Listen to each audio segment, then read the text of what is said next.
impossibly long. I'm going to put all these tools back in. New tools. Oh, new tools. I love it. They're so hot. It was dusty. It was horribly dusty. It was horribly unpleasant and dusty, and I was sweaty. I sweated. It was dusty, and you need knee pads if you're going to do it. You have to have knee pads because you're on your knees forever, like hours and hours and hours. You're down on your knees.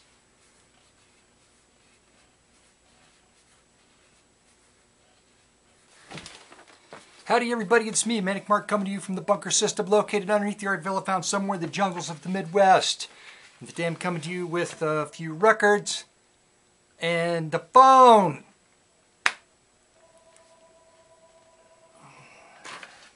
And a big long thing on sanding floors. The request was made to go through the process, and I didn't film any of it as I went along because it was just it was hard work and I was too tired to mess with getting it on video. So I'm going to describe it and I'll shoot some video, and I got a photograph of the before anyway. So I'm just going to describe the tools and the process and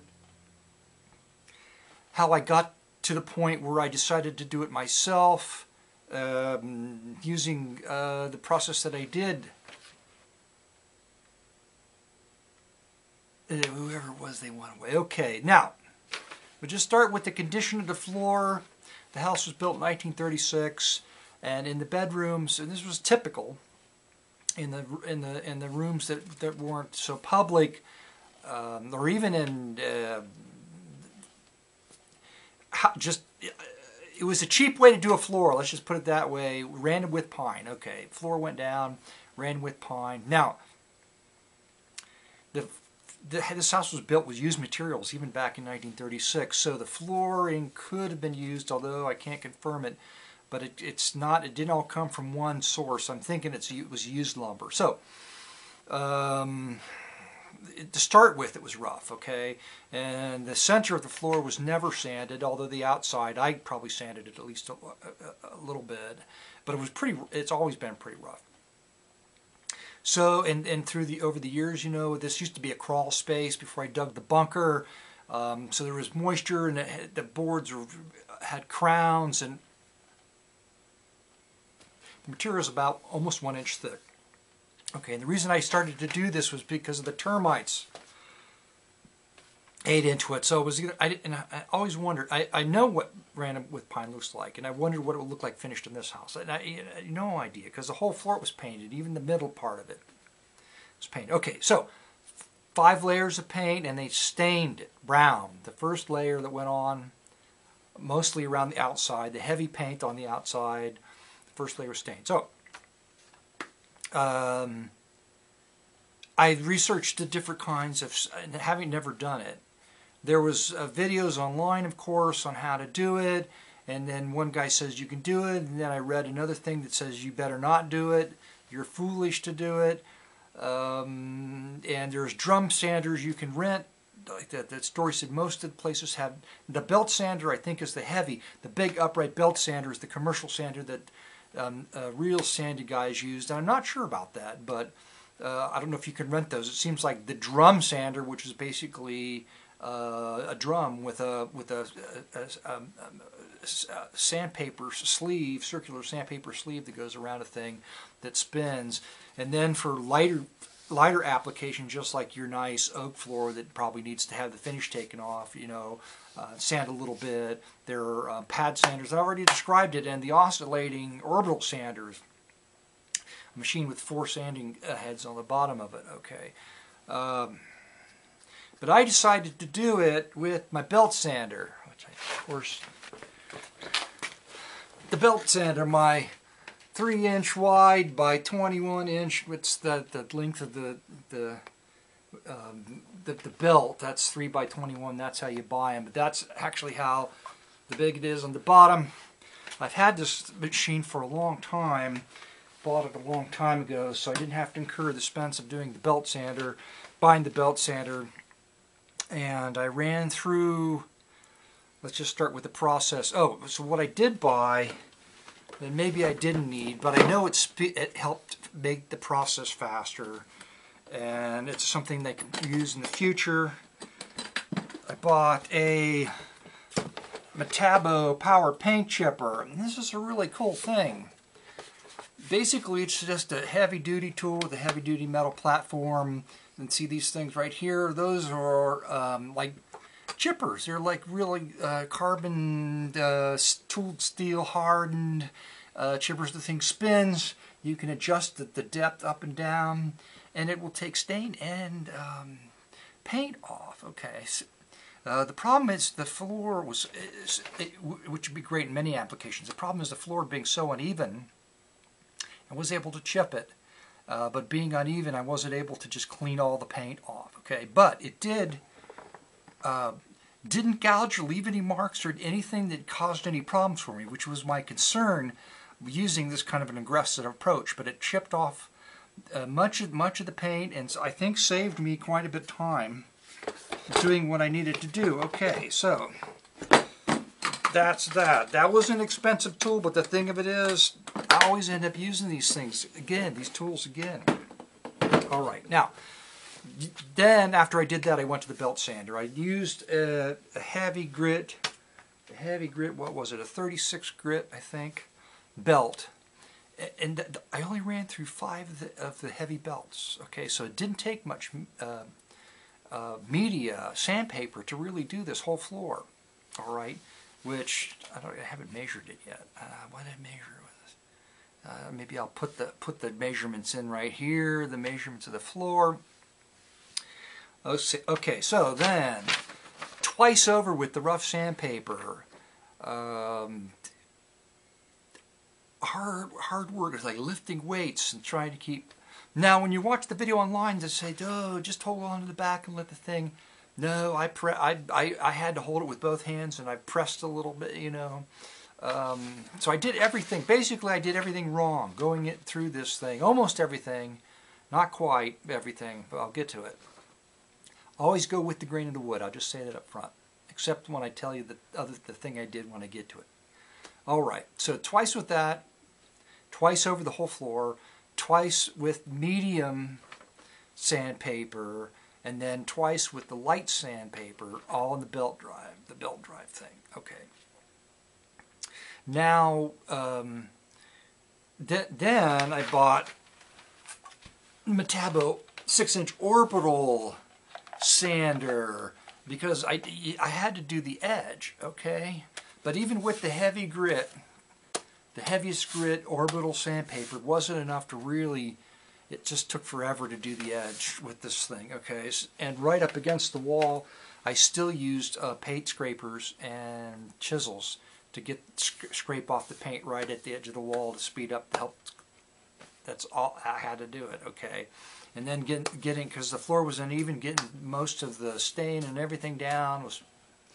So anyway, it was almost impossible to do that, where the floor went into the wall. So I went against the floor sanding Bible, and I ran the floor sander against the grain of the wood on the edge, okay? Just because it was uneven and I just couldn't get the 5 layers of paint and everything off. All right. So then, but once it was off, I went back in with the heavy grit on the orbital sander and smoothed off my abrasions going the wrong way in the floor, and I still wasn't sure what it would look like when it was finished. But anyway, okay.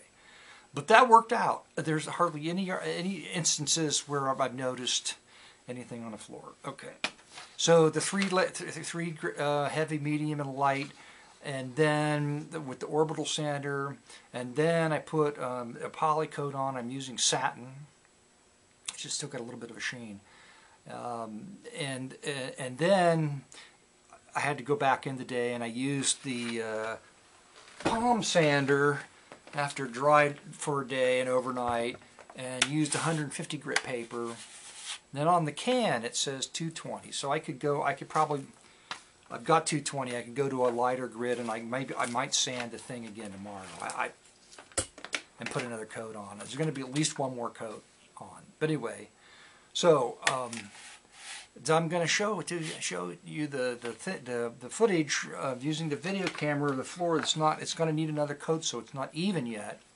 But and you can see the pine is just it is what it is. It's very natural looking. It's not oak, and it's not pretty like you went to the floor store and bought yourself a parquet floor. It is what it is. So, but the floor is really smooth now. It just feels nice under your feet, and there won't be, if you paint the room again, there won't be this big deal with paint the floor and all that. You know, it'll just be another cleaning and a coating of polyurethane. Okay. So, I wanted to point out, because the floor is dipped and everything, and there's some of the paint. I couldn't go in and get all of it out. So there's touches of paint here and there in low spots, but fortunately the paint color was pretty dark. So when put the finish on, the floor darkens way down. It's like 3 or 4 times darker than when you finish sanding it, and it darkens way down, and all that paint kind of just disappears into the finish. And even after the first coat I put on, I wasn't sure that I was going to like it. But today, when I put that second coat on after I did the sanding, it's going to be nice and smooth, and there you go. So I may do the other floor, even though not this year. I got other stuff to do. Okay, now that took a lot of time. Now we're going into the records, right? It was only 11 minutes. That wasn't too bad. Okay, going into the records. I'm just going to start out with Melino and his orchestra. It's Yippee Ole. Yippee Ole. It's a Cheesecake cover of a woman probably from Scandinavia on this Latin song, or maybe, never mind that. I got to tell the story about. No, I'm not going to tell that story. Anyway, she's got the fishnet hose on. And she's going to sing Western songs in a cha-cha fashion, I think. Still in the Shrink. It's another best of Terry Baxter, in this case 69, where there were only enough material to do 2 records in 1969, including Windmills of Your Mind, Hey Jude, Aquarius. There's one more, Terry Baxter said, I don't have, for Columbia House, Musical Treasuries. They're just unbelievable. Like the Ed Wood, he's the Ed Wood of orchestra leaders. That was the reference that was made. Okay, from Half Price Books, it's the 50 Cent records. It's Dave Brubeck Quartet. Dave digs Disney. Dave does Disney songs in the Dave Brubeck style of. It's Western movie themes. It's the Joff Love. And I have. I don't know. I know I have records by this guy. But I got it because it was not the themes. It's somebody doing the themes, so that it could be great fun. I won't know until I test drive it on the turntable. The Brownies. It's Simon Says. It's a commercial kids record, but apparently it has something. There's a Girl Scout sticker on it, and there's some kind of tie-in there with the. And I got a copy of this, but this was so clean I picked it up again. 50 cents. I got a copy of this, but in case this one was better, I picked it up again. It's Benji. That's right. And don't sell the Benji record short. It's like heavy duty. 1974, there's like chase scene music and stuff in it. There's some fun stuff on that record. I haven't seen this one before. It's a Living Strings. Oh, no, Living Strings. Yes, but this one is a record that purports to help you stop smoking if you listen to it. I don't know. Well, anyway. Here's a Morton Gould record. I've never seen this cover before. I don't know. Is that Morton Gould by chance? On the cover, where's the melody? He's doing classical music. Oh my God, Morton. So there's some kind of tongue-in-cheek deal going on there with classical music and whatever. French something. It's a guy, Bob. It's a guy with his accordion on the cover. Oh my God, look at that. It was such a fabulous cover, I had to pick it up. Speaking of fabulous covers, Disco Duck. It's somebody in a duck costume. It's not a stuffed toy. It's a person in a duck costume. And I picked it up because It's done by the Homesteaders, which is a cover group that covers all of these different, like, play that funky music. Budget. Big time budget.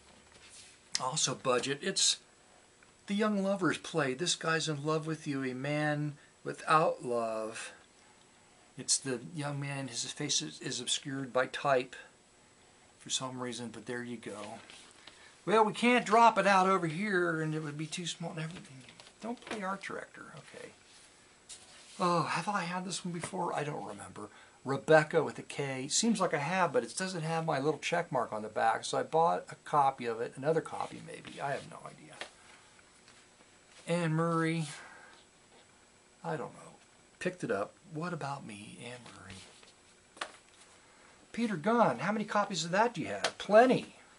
Why'd you pick up another one? Well, this curiously, this has a sticker on it from the factory, the original Peter Gunn. So apparently this was obviously more than one pressing this album, but was this put on as the album broke big and they were still making running through the first release or whatever? When did they put the sticker on? That's what I want to know. I'm sure reissue. RE must be reissue. I'm getting to be just too damn smart for my own good. It's Bostik. It's the Bostik Showcase. King Records. The 50 Cent Band, King Records. The best of Bostik. He's a horn player, okay. And there's a lot of there's tunes on here like Flamingo and Jungle Drums. This could be fun. There could be fun tunes on that. And another, although I did post a Latin American sort of folk, and the guitar backup for this woman singing, the guitar was completely out of tune, and I was afraid to say anything about it in a blog, like, the guitar is atonal and I kind of like it, and it's weird because somebody would probably say, well, that's traditional folk guitar tuning or something that can tune the guitar down, and I didn't know, so I didn't say anything. But my point of all that is that sometimes when you pick these things up and you think it's going to be traditional and just like another one of those it's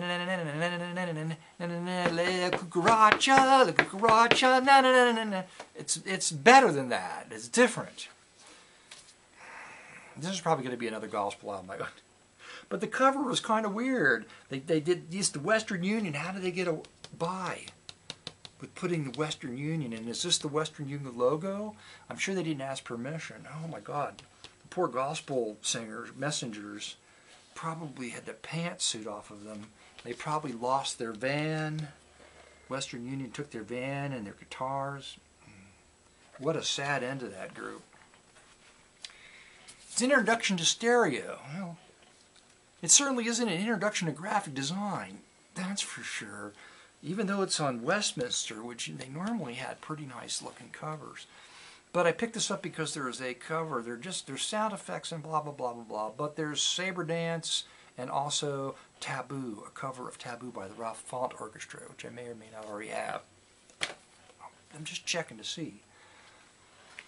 It's Cast Your Fate Into the Wind. It's the Vince Gill. I've tried to pronounce his name before and I failed. It's on Fantasy. It could be fun. I picked it. It'll be jazzy. And last but not least, it's Society's Child. I got this off of eBay for practically nothing. But the reason why nobody wanted it is because it doesn't have that fun kind of loungy cover that all collectors want, right? It just has a kind of a not horrible drawing, but it's blue. Ugh! Why did they pick blue? I don't know. It's okay. Blue's fine. And they pasted in the heads of the guys in the group. So the heads are the real guys in the group. But why did you pick it up? I took a chance. 1978. There's a cover of Freebird on this. So I figured it was worth the few dollars I paid for it just to check out the cover of Freebird. That's the end of this impossibly long video. Oh my God.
There's too many places I've got to see.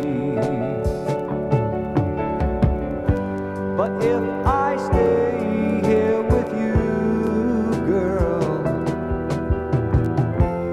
things just couldn't be the same. I'm as free as a bird now,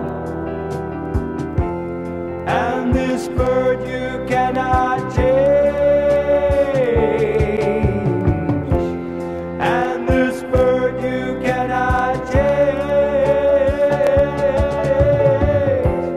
Lord knows I can't change.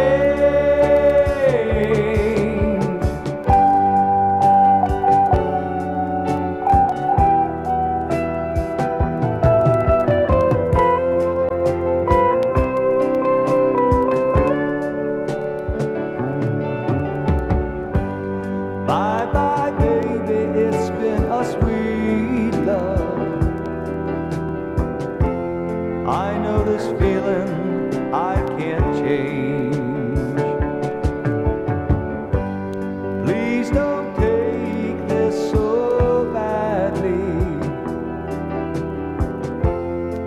Lord knows I'm to blame. But if I stay here with you, girl, things just couldn't be the same.